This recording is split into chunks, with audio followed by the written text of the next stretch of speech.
சுவாமி விவேகானந்தரின் கர்மயோக உபதேசங்கள். இதுபோலவே நாம் பிரபஞ்சம் என்று அழைக்கின்ற இந்த எல்லாமே, அதிலுள்ள பொருட்கள் எல்லாமே முழுமையான சமநிலைக்கு திரும்ப அடைவதற்காக போராடி கொண்டிருக்கின்றன. அதை அடைந்துவிட்டால் மறுபடியும் ஒரு சலனம் எழுகிறது. உடனே ஜட பொருள் அணுக்கள் சேர்கின்றன. படைப்பு செயல் நடைபெறுகிறது. சமநிலையின்மைதான் படைப்பின் உண்மையான அடிப்படை. அதே வேளையில் சமநிலையை குலைக்கின்ற சக்திகள் படைப்பிற்கு எவ்வளவு முக்கியமோ, சமநிலையை அடைய போராடுகின்ற சக்திகளும் அதே அளவு முக்கியமானதாகும்.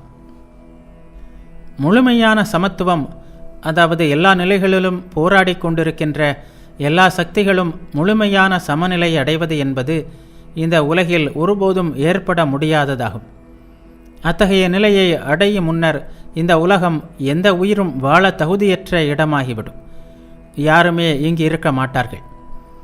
எனவே இந்த பொற்காலம் முழுமையான சமத்துவம் என்பதெல்லாம் நடைமுறைக்கு ஒத்துவராத கருத்துக்கள் என்பது மட்டுமல்ல, அவற்றை நடைமுறையில் கொண்டு வர முயற்சி செய்தோமானால் நிச்சயமாக இந்த உலகின் அழிவு நாளுக்கே அது நம்மை அழைத்து செல்லும். மனிதர்களிடையே வேறுபாடுகளை உண்டாக்குவது இது பெருமளவிற்கு அறிவுத்திறன்தான். நாம் எல்லோரும் ஒரே அறிவுத்திறத்துடன் பிறந்திருக்கிறோம் என்று பைத்தியக்காரனை தவிர வேறு யாரும் இன்று சொல்ல மாட்டார்கள். வேறுபட்ட ஆற்றல்களுடன் தான் நாம் இந்த உலகிற்கு வருகிறோம். சிலர் மாமனிதர்களாகவும் சிலர் சாதாரண மனிதர்களாகவும் தான் பிறக்கிறோம். பிறக்கும் முன்பே தீர்மானிக்கப்பட்டுவிட்ட இந்த நிலையிலிருந்து விடுபட வழியே இல்லை.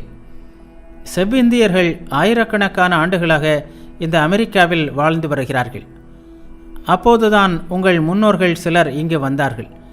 இந்த நாட்டில் அவர்கள் எத்தனை மாற்றங்களை ஏற்படுத்தி விட்டார்கள். எல்லோருமே சமம் என்றால் ஏன் அந்த செவ்விந்தியர்கள் இங்கே எந்த முன்னேற்றத்தையும் கொண்டு வரவில்லை, நகரங்களை உண்டாக்கவில்லை? உங்கள் முன்னோர் வேறுபட்ட அறிவுத்திறத்துடனும் பூர்வ சம்ஸ்காரங்களுடனும் இங்கே வந்தார்கள். அவை செயல்பட்டு இவ்வாறெல்லாம் வெளிப்பட்டது.